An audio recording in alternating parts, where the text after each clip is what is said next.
Hi, it's Colleen from the OT Toolbox.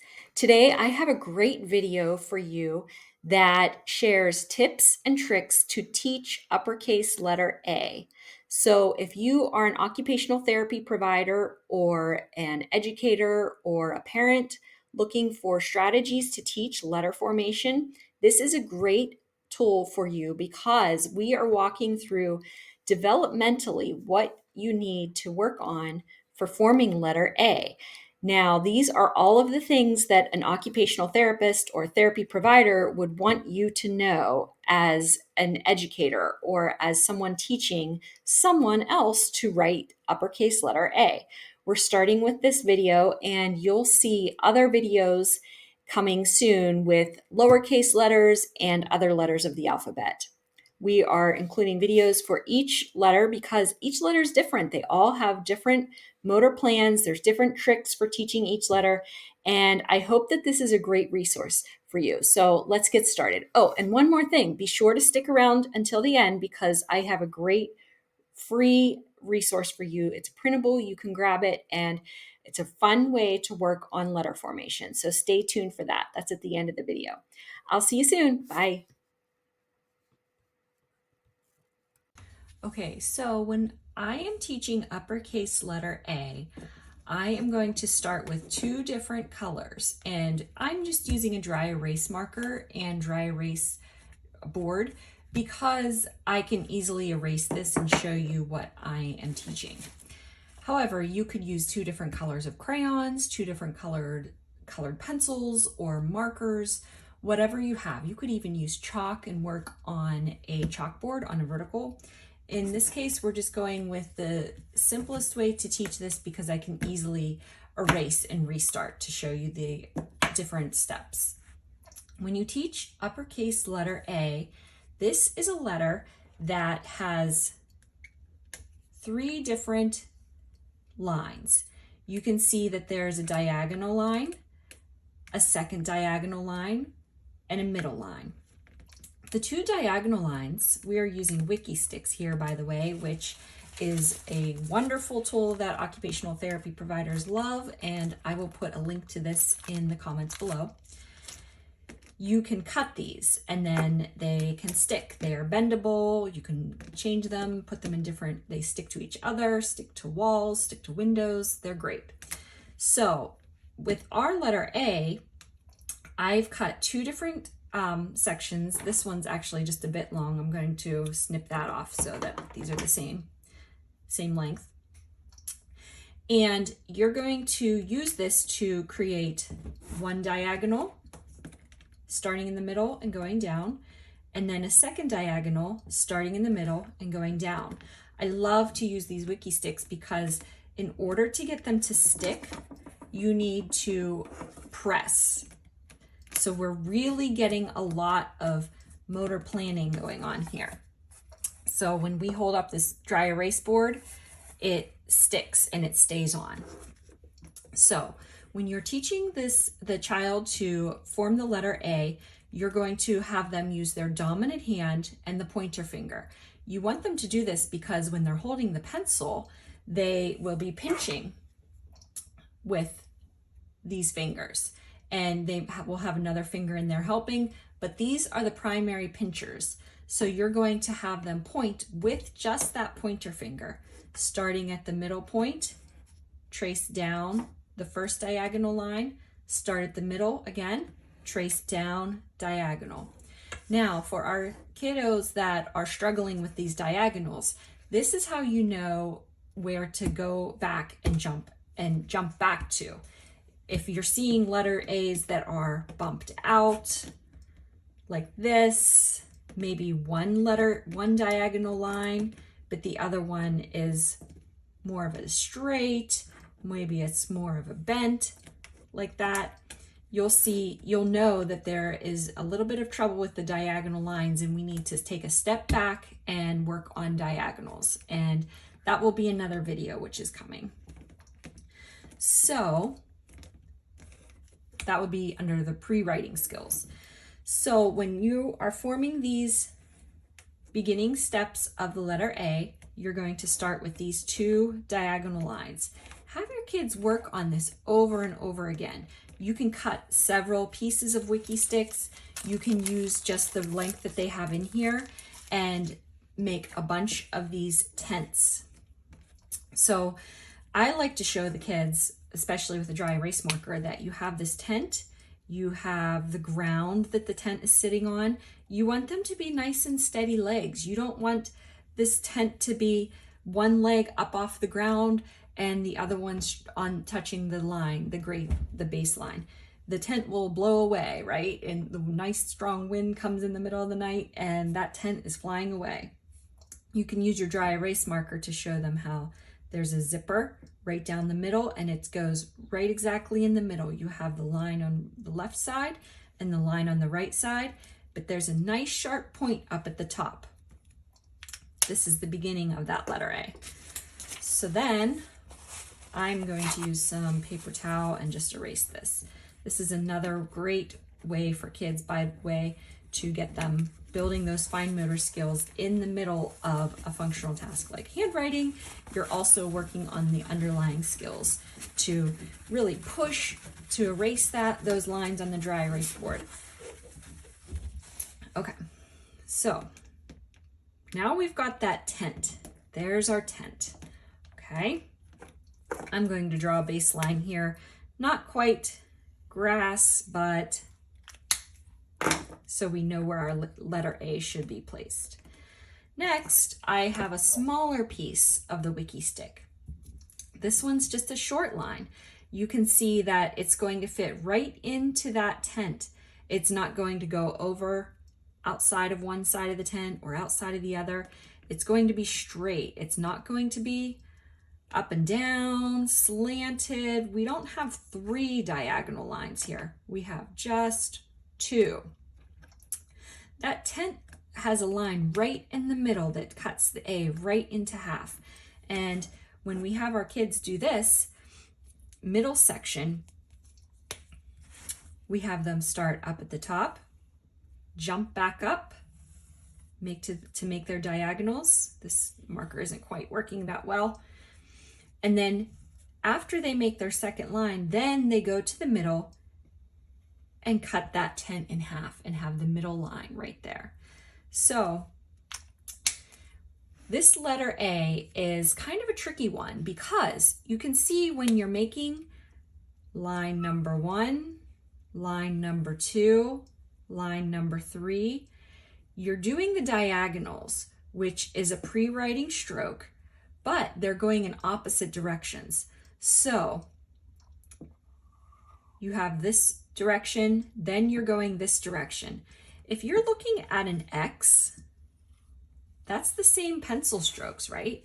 You're starting on this side, line down, jumping back over, line down. So you can see why a cross, an X, these are pre-writing shapes that need to be accomplished before you have letter writing. If you don't have the X, you have maybe you have wavy lines. You're not going to get a nice sharp diagonal lines with the A because you're doing that same motor plan. Down, crossing up, down. And then you can even see that there's an A inside of an X. So that's another trick to teach our kids when we have wavy diagonals on the uppercase. Okay, let's talk about an important part of uppercase letter A. I'm just gonna peel this A up, pinch it so it stays. Okay, I think I need a bit of spray, which, by the way, I don't have a spray bottle with me today, but if you have a dry erase board that you're working on with your kiddos, have a spray bottle because you can work on some hand strengthening in the middle of that to get it nice and clean. So this isn't quite as clean as I would like it, but that's okay. There's our A. When you use my pointer finger, make sure that's really pressed down. When you're doing this, you're going to go in the same form that you use to write the A. So you can see that I started up at the top, press down the first diagonal, start at the top, back up to the top, press down on the second diagonal, jump over to the middle and press there. One thing about forming letters is that you want to work with the child that's learning these forms, and you want to make sure that they are forming the letter in the correct number order. So if you set up a child with, say, a sensory tray or a writing tray or a handwriting paper, and they're just working on their worksheet, forming A's, they might start off starting with these same pencil strokes in the right order, but as they move on, they're going to go with the easiest way to form the A. And this is natural. This is part of handwriting. This is why we all have different handwriting formations. It's just natural. However, if you want them to have the correct form of the letter A, you want to make sure they're doing it in the same order until that motor plan is established.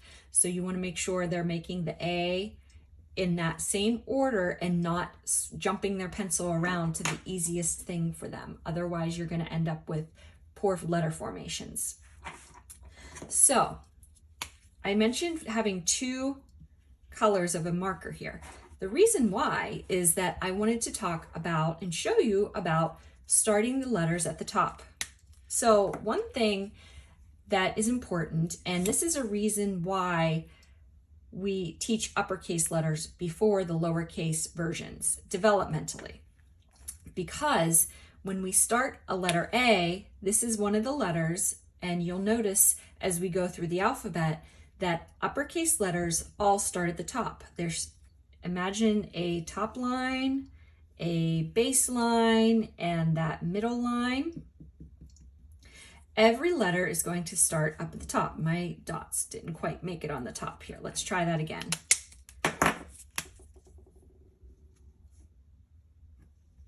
Every uppercase letter will start up there at that top line.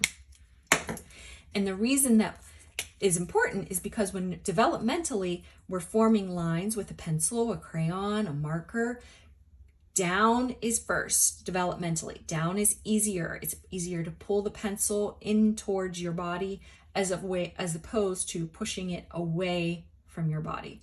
So developmentally, it's easier on your muscles, on the form of how pulling your hand towards your body. That's just an easier stroke to form with a pencil or any writing utensil. So this is important because sometimes it comes up in writing curriculums where the lowercase version is taught first or right alongside the uppercase version. And I mean, there's different things that you can say about that, but developmentally, we're talking about starting at the top. Uppercase letters all start at the top, so it's easier to teach letters in groups that have similar pencil strokes, and starting at the top is one of those points that is important to recognize. So with that red marker, we can see where these letters are starting. These letter A's are starting. I'm going to use the other marker to start at that point, okay? And when you have your child or your student or your therapy client working on the letter A, you're going to make sure that they have a nice diagonal here. And if you don't see that, jump back like I said before. You're going to know that, okay, I'm not seeing nice and straight diagonals. I'm going to go back and work on some diagonal work. That's okay. That's just a telling point that you know to step back. Okay, so you're going to use that dot at the top as your starting point for each A. We're only going to do 3 here because we tend to see letters start to get worse and worse if the more you do. So when you see a child with a handwriting paper that has a sheet of A's, you're going to see them get worse and worse progressively down the page. That's just how it happens. And the motor plan is being established the more that you form. So we're going to work on 3 really good A's. All right, once we've got those, I'm going to use this paper towel that I have here. It might be good to have a little bit damp, Mine is not damp, it's just a dry paper towel. Have your child or your student pull off a square of that or a little crumble it up with their hands. They're working on separation of the sides of the hand, which is important for pencil grasp. But they're also working on hand strength. You're strengthening by working with the fingertips to crumble and put this into a nice square. You're working on strength in the arch. You're defining the arches, the lines of the arches, and you're working on those intrinsic muscles, which are used for fine motor tasks, like writing with a pencil, like using the strength and endurance to erase where you're in a given spot, like coloring with a crayon. All of those tasks use the same hand positioning and the same muscles. They're all working together. So we're going to use this as a warm-up, crumbling up that paper. Then I'm going to work on erasing that letter A, not the top line, not the bottom line. The middle line is going to be erased just because of the way the A is formed on the paper, on the lines. I want the child or the student or the client to erase, write down that letter A in the same form that it takes to make the A. So you want them to start at the top, do a diagonal line down, and another diagonal line down, and then jump to the middle, line across. Another line down, another line down, and then jump to the middle and across. And erasing that just is one more way to create a motor plan for the letter A. Okay, so those are some tips for forming uppercase letter A. I am going to make another video where we're talking about lowercase letter A, and then we're going to work through all of the letters of the alphabet. We're going to go in order, although you're not going to want to teach them in order, and we'll talk about that later too, letter families. So be sure to stay tuned for that information. And I did want to show you this great tool that we have on the OT Toolbox. This is a multisensory letter formation booklet that we made. This is in another video, and I will link that in the comments below. I show you how that we used all these different sensory activities to form letter A, and then writing letter A, working on size and line awareness, and then we created this great little mini booklet. You can actually grab this. This is a free printable on the OT Toolbox, and you can get that in the comments below. I'll have a link for that as well. This is an item that is free on the OT Toolbox, and it is available inside the membership, where you don't, if you are a member, you do not need to log in. You do not need to enter your email at the bottom of the blog post and access it through email. It's right inside of your dashboard on the OT Toolbox membership, along with tons of other letter formation interactive activities for uppercase, lowercase, and then much, much more. That's all for today, and have a great day. Bye.